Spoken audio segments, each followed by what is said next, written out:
There is no long dry season, no endless rainy season. These two things are inherent to the village of Jayamati.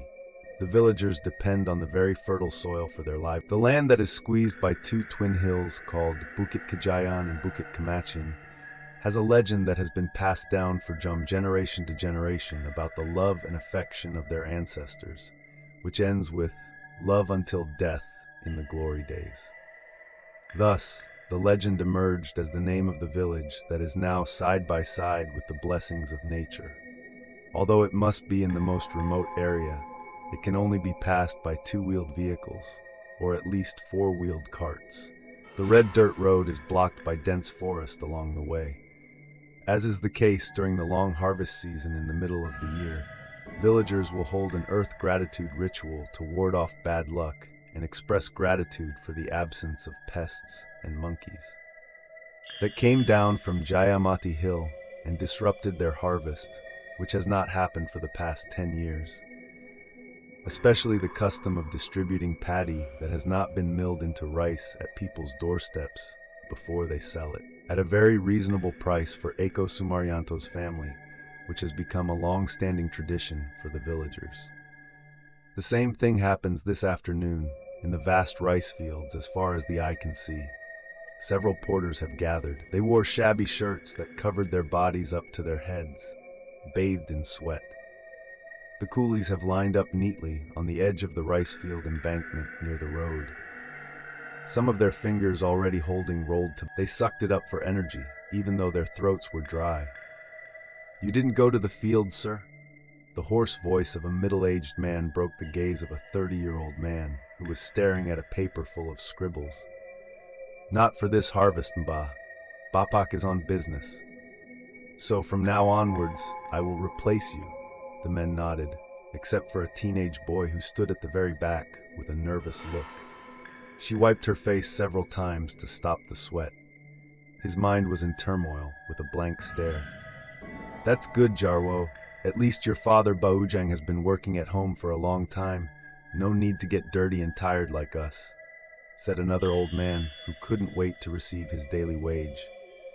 Jarwo just nodded while reaching into his pants pocket to take out the money he had to give immediately, because it was getting dark and revealed a beautiful golden yellow sky.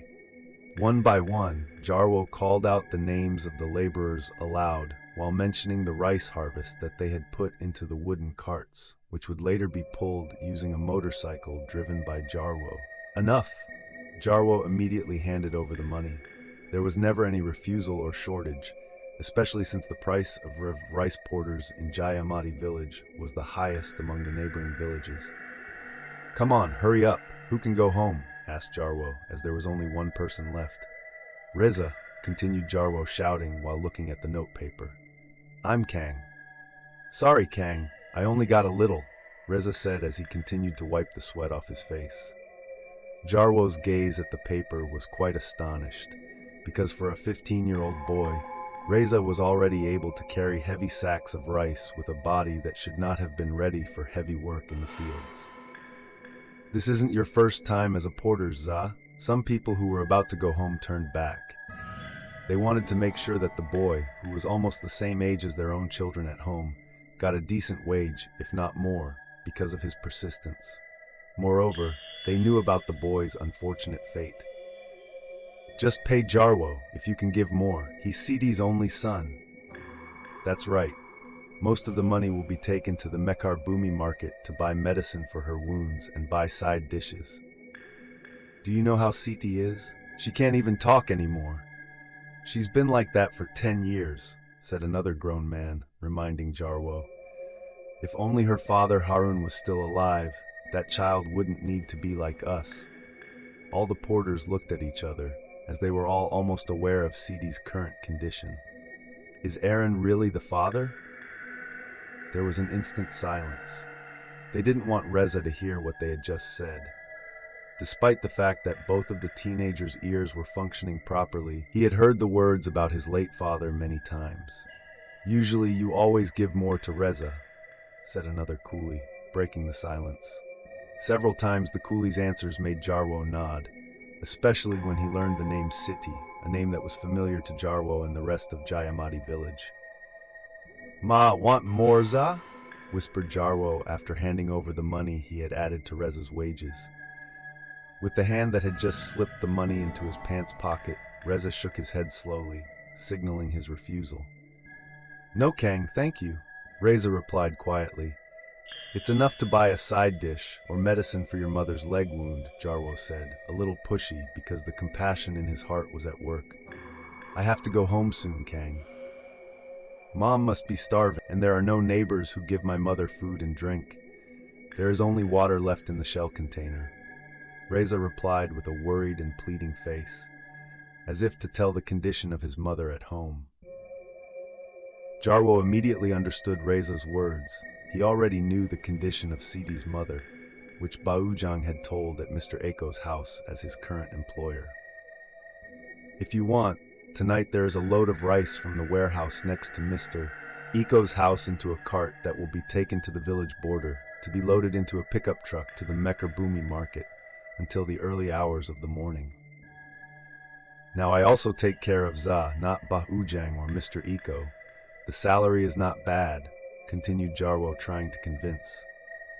Some of the coolie workers began to disperse because the dark night from the west had begun to appear. "Just come." Jarwo's hand on Reza's shoulder didn't let him get carried away with the offer of a night's work. As soon as Jarwo turned around, Reza ran straight to his house.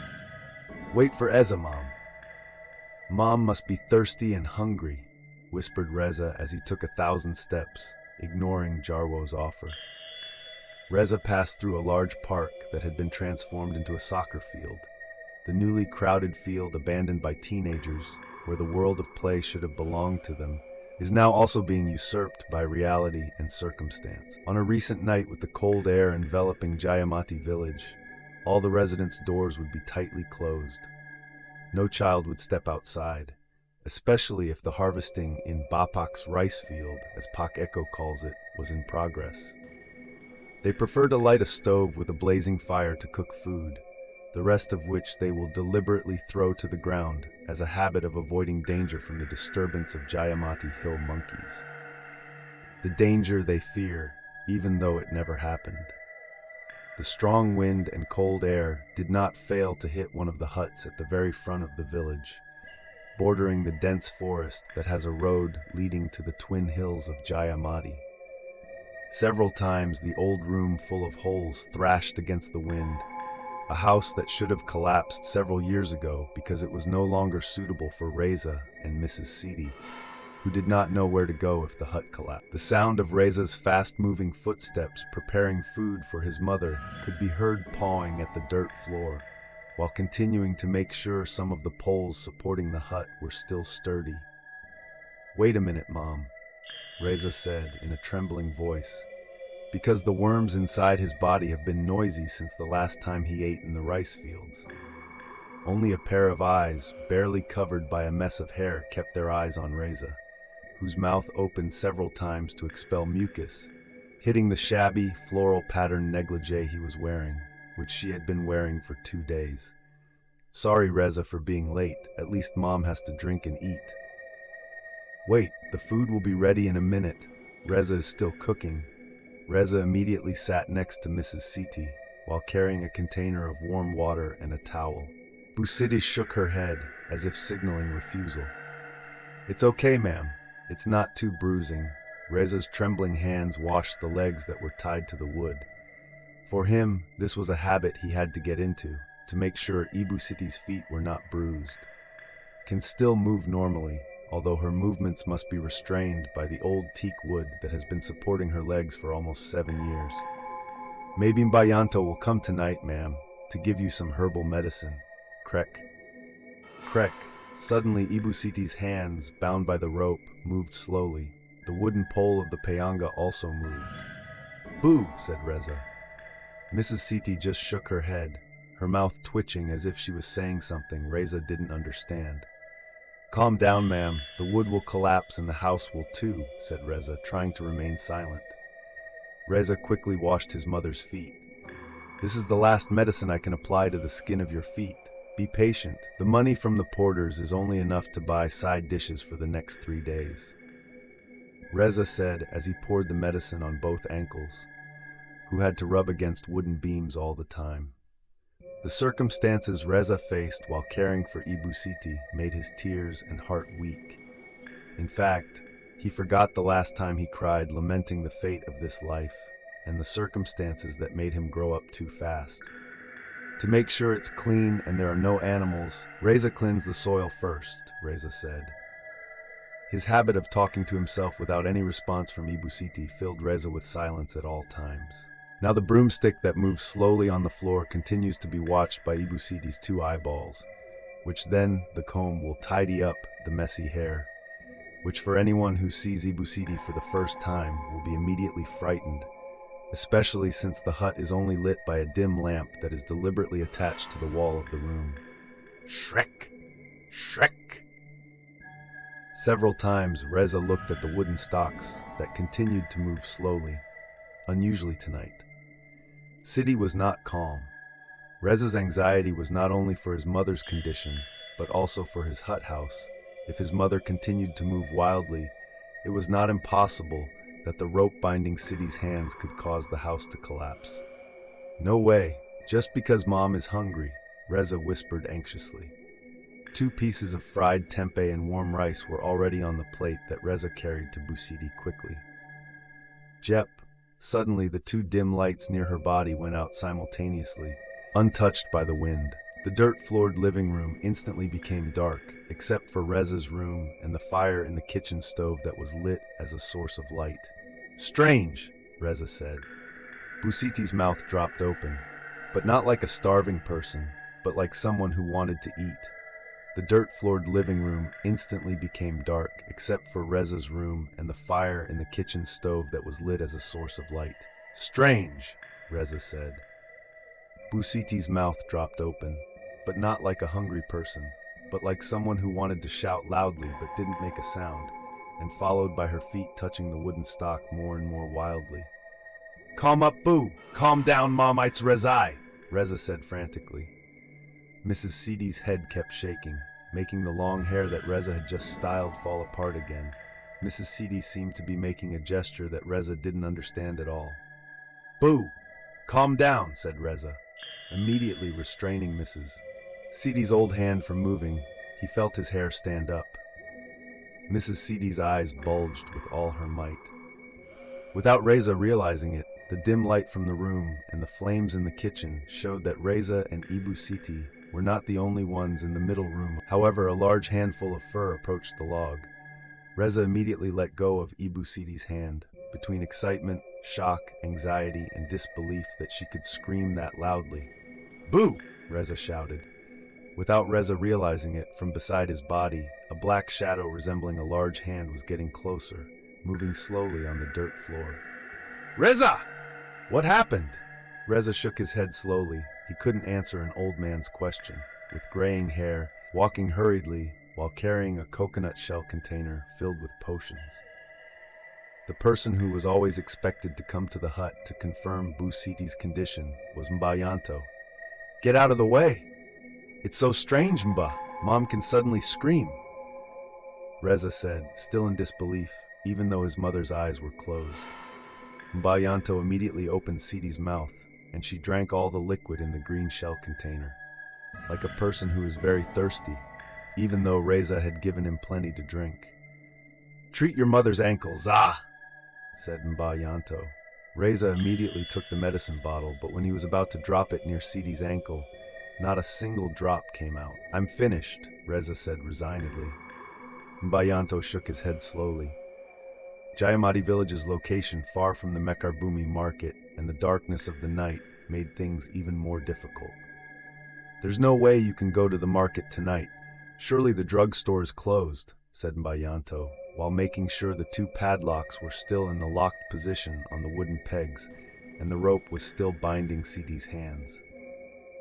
Besides, we don't have enough money, Mba, Reza replied, picking up a lighter to relight the 2 dim lights that had just gone out. Mbayanto walked over to the bamboo chair, pulling out a roll of tobacco from the plastic. In a week, there will be a tobacco harvest in this village. Mbayanto's gaze continued to look at Sidi's body. Yamba, Reza also knows, hopefully at the Earth Gratitude event, Mom will not be like last year when she almost broke free and rebelled out of the house, replied Reza, who finally ate the food on his plate. That should have gone into Sidi's stomach. Mbayanto just took a deep drag on her cigarette, then exhaled the smoke slowly. Never mind, never mind. The important thing is to buy medicine tomorrow. Look at her legs scratched by wood, Mbayanto replied. As all the food entered Reza's body, and with the help of drinking water his throat felt relieved, he suddenly remembered Kang Jarwo's offer that afternoon in the rice field. Yes, Mba. Reza has work tonight while Mom is fast asleep. Reza has to take the job, Reza said and stood up. Good. Yasuda Mba also has to go. I still have business, replied Mbayanto, standing up immediately after putting out the cigarette by stepping on it. Will you cure this, Mba? Mbayanto just nodded, then bowed his head as he followed Reza out of the hut. What are you doing, Za, at this time of night? Asked Mbayanto, denying his curiosity. Reza and Mbayanto had just taken a few steps out of the hut, from the hut under the torchlight, and Reza was about to explain Kang Jarwo's offer. Mbayanto's steps suddenly stopped. The coconut shell container is still inside Za's house. I have to get it first, said Mbayanto. Already, Mba, just take it. Later the key to the locked taro near the torch. Reza, you have to hurry to your warehouse. Kang Jarwo must be waiting. Unfortunately, the work offer is afraid to start, Mba, said Reza, immediately walking fast. Mbayanto was silent when she heard Reza's explanation, especially since the man Reza was referring to was none other than Mr. Iko. Meanwhile, Mbayanto's footsteps to get back into the hut were heavy. Jep. Suddenly the torch in front of the hut went out. The fire that had been exposed to the wind no longer showed light, making Mbayanto's eyes open. Jep. A few seconds later, the torch that had left the smoke suddenly lit itself. Break! The door padlock came off, still locked but with no damage to the handle. Is it time for Siti? Whispered Mbayanto's trembling heart, with sweat slowly oozing from her wrinkled forehead. Cricket! The door of the hut where Ibu Siti was sleeping suddenly opened slowly without any wind, as if knowing that Mbayanto was going back inside to get the coconut shell container. Reza's 1,000 steps reached the end of Jayamati village, and his sandalless feet did not care about the fatigue and pain of stepping on branches. Reza could count on his fingers the number of times he stepped into Mr. Eko's spacious yard, with the most magnificent and spacious house in Jayamati village. Your house is getting even grander, Reza whispered, stopping to look at the beautiful lights in the yard. Reza was just about to take a step towards the warehouse next to the big house. He saw from just one window that the darkness suddenly turned into light, with the window slowly opening. Who is that? Reza's heart whispered. A woman was sitting in one of the chairs. A woman who was almost the same age as Reza, maybe a few months apart. It wasn't long before a woman about Ibu Siti's age appeared behind her. A comb soon landed between her long, beautiful hair that was a faded brown color. Beautiful, said Reza, stunned, because this was the first time he had seen a woman's beauty. Is perfect, despite the distance. Za! A pat landed on Reza's shoulder. Ekang, I want to work tonight, said Reza, who was still in shock. Come on, the others have started first. Why are you here? Said Kang Jarwo. Jarwo suddenly pulled Reza's hand quite hard. Reza immediately followed Jarwo, but he tried to turn around to complete the beautiful view of the woman he had just seen. The comb continued to pedal between the gaps in the hair of the woman with a face that looked up at him, towards the mirror, but suddenly the gentle, slow movement turned into a hard grip, causing the woman's neck to be pulled back. Shk! A sharp knife suddenly coiled around her neck quickly, until his head rested on the seat support, with red blood spurting out instantly. Kang! Reza shouted. Jarwo immediately turned around. He released his grip on Reza's hand. What's wrong, Za? Asked Jarwo in surprise. Reza's hand shakily pointed to Mr. Eko's house, precisely to one of the rooms. That's Kang, said Reza. What, it's just a room, nothing, replied Jarwo. Reza's eyes blinked rapidly, and he rubbed his hands together several times. Your house is empty tonight. There are only my father and mother. Bahujang and Maklilis are not there. My father has something to do, including his daughter Anita and his wife Deanna. Za. Hurry up, don't you want to work? Reza only looked at the room just now, but he seemed to find something of his vision this time. A few seconds later, he suddenly ran towards the warehouse, where some workers were lifting sacks of paddy that were being loaded onto carts. Head Jarwo just nodded, already drawing conclusions from Reza's strange behavior tonight, then walked hurriedly towards the warehouse. With what energy he had left, Reza continued to carry the sacks of paddy he was carrying to the cart that had already made several trips back and forth to the pickup truck that was waiting at the end of the village, quite a distance from the warehouse. The bones in his body felt broken, but he had to make sure that tomorrow he could buy the medicine for Sidi's skin. How much is Za? Asked Jarwo, who again found Reza's eyes fixed on Mr. Eko's house. Zay! How many sacks did you get? Said Jarwo as he tapped Reza on the shoulder. Say, 10 kang, Reza replied stammeringly. Some of the other old porters continued to carry for the last cart, and then they would get paid directly tonight. My advice, Za, it's not good to follow our curiosity, especially when dealing with other people, Jarwo said. Reza immediately turned his head, not understanding what Jarwo was saying. I don't understand what he meant, Kang, said Reza in confusion. You will understand later. This is your payment for tonight's work, Za. Go home. The others will go home too, Jarwo said as he stood up and ruffled Reza's hair. Reza immediately got up after counting the bills, which Jarwo had given him twice as much as he had paid him last evening. Kakang, is this not wrong? Asked Reza to make sure forward.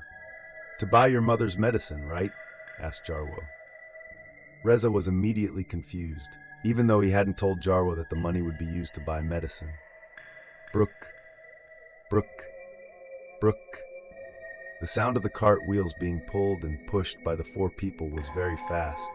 They did not care anymore about the rocks on the red soil. With pale faces and full of sweat, they all accelerated the pace of the cart that was previously used to carry rice, towards the pickup truck at the end of the village. King! Shouted someone who saw Jarwo. Reza hasn't left yet. Hurry. Reza and Jarwo looked at the 4 of them in shock. Zepsiti! Someone shouted while... Mom? Reza replied in surprise. Your house is surrounded by people. I'm not home! The villagers are scared. Without answering the 4 of them, Reza immediately ran, with a million anxieties that made his heart beat many times over, including Baujang, who had just come out of the kitchen door and immediately waved at Jarwo. The hut house with an open door no longer had torches lit, except for a few residents who gathered outside with large battery flashlights. And torches for light. They only dared to peek inside a few times. Don't go in. I'm afraid she'll get loose. She'll pounce on us. In the distance, the child in a flood of sweat was getting closer to the house. There's Reza. The residents began to calm down when Reza rushed past them. Be careful, Za. We heard screaming, so we came here in droves, said a resident with his hands hanging around his neck, indicating he was on night watch. Reza slowly passed through the wide open door, only to find that the 2 ropes no longer bound Mrs. Situ's hands, and the padlock that had been attached to the wooden stocks had been removed. Boo! Said Reza, trembling in the dim light. It was the first time Reza found his mother no longer on the dirt floor, but he remembered that the last person to enter the house was Mba Yanto. The coconut shell container has been destroyed, Reza said, looking for Mba Yanto's footprints on the dirt floor. No, Za? People shouted loudly from outside. Reza kept looking at the ground, but he couldn't find any footprints of Ibu Siti. Great, whispered Reza's heart, finding what looked like not footprints, but hands. But not like a human hand near the wooden stocks. Z. Reza's head snapped to the side in the direction of Ibu Siti's voice. Boo! Said Reza. Reza's words made several people waiting for him at the door feel calm. He won't rebel if it's his son. Reza was the one who shackled Sidi's legs last time, so it's safe, said the villager. Mom, calm down, it's Reza, said Reza as he approached the room. Reza saw from the shadow of the yellow lamp Sidi's mother sitting on the bed. She gently ran her hand through her long, messy hair. Let's go back, Mom, Reza said as he stepped into the room. Reza was stunned. On the bed he found only Ibu Sidi's head with messy hair. Her eyes glared at Reza as her lips smiled. Reza shouted loudly. Reza only found a tier of the floral pattern negligee that Mrs. Sidi had previously worn. One of the villagers pulled out a sharp machete and ran towards Reza, but he saw nothing but pillows and a decrepit mattress in the room. Jep! Suddenly the dim light went out. The wooden stocks moved slightly from their original place. Reza's eyes drifted shut, and his body fell to the ground. Mbayanto! Shouted residents who ran towards the hut house. Wimba! In his house there was a loud scream, then only blood was found splattered on the wooden floor of his house. Mba is no longer at home. Tell you quickly, or Jarwo, I saw some of the people there earlier. The workers are carrying rice in carts, shouted another resident. The residents immediately split up. Some people helped the resident who brought Reza from the room, and others rushed to Mbayanto's house. Reza had been unconscious for almost 2 nights, lying on a bamboo chair not far from the wooden pole where his mother's feet were now missing. His body continues to feel cold. The residents of Jayamati village are now shrouded in fear due to the news of Mrs. Sidi's disappearance. And Mbayanto, who had not yet been found, turned into terror. Only Jarwo dared to confirm Reza's condition in his house. Then when night fell, he sent several people to see the house, including Jarwo, who began to get busier and busier looking for the whereabouts of Mbayanto and Siti, and reminding them that this bad news did not spread to neighboring villages. Because, as was the custom in previous years, Mr. Eko and his family would arrive in the village of Jayamati when the Shukur Bhumi event took place. And Jarwo didn't want Mr. Eko to find out that it wasn't from Jayamati villagers. Now it's my turn to meet Reza, said one of the villagers, instructed by Jarwo. No, let me, said Ba Ujang, came out of the kitchen to Jarwo. Dad? Asked Jarwo anxiously. Just take care of this house. Your mother is fast asleep. In 3 days you will come home. All Earth Thanksgiving events must still take place, said Ba Ujang. Jarwo could not avoid the orders of the old man with gray hair covering his scalp. He could only obey his orders. Ba Ujang's eyes continued to look at the 2 twin hills of Jayamati while walking using the battery flashlight in his hand to go to the house where Reza was still lying down. Ba Ujang never found villagers leaving the house except for the sound of Tongaret birds and owls that continued to accompany his slow steps. Fear has spread, said Ba Ujang while burning his clove cigarette when it was close to the hut. Inside the hut, a person who had no duty to look at Reza's situation had just arrived. He had just looked outside and was quite surprised when he saw the old man full of gray hair walking slowly towards the house. With a few adjustments to his middle-parted hair, and having just extinguished the cigarette with his foot, he quickly put the paper into Reza's pants pocket, which was in the same pocket as the money he got 2 days ago. Wake up quickly, Za. We have to meet, whispered a thin man who was not from Jayamati village. Krekit. Along with the sound of the almost collapsed door opening, Ba Ujang immediately directed the light from the battery flashlight to Reza's body, which was still lying down. There are people who have come early, said Ba Ujang. When he looked at the dirt floor, there was a cigarette butt that still had a little red ember left. From behind the door, the thin man calmly catches his breath. His hands move towards the shabby Levis jacket. He gripped the knife head tightly. Such is Reza's life, said Ba Ujang. Just as Ba Ujang stepped towards Reza's body, a shadow of a person approached from behind his body, holding a knife.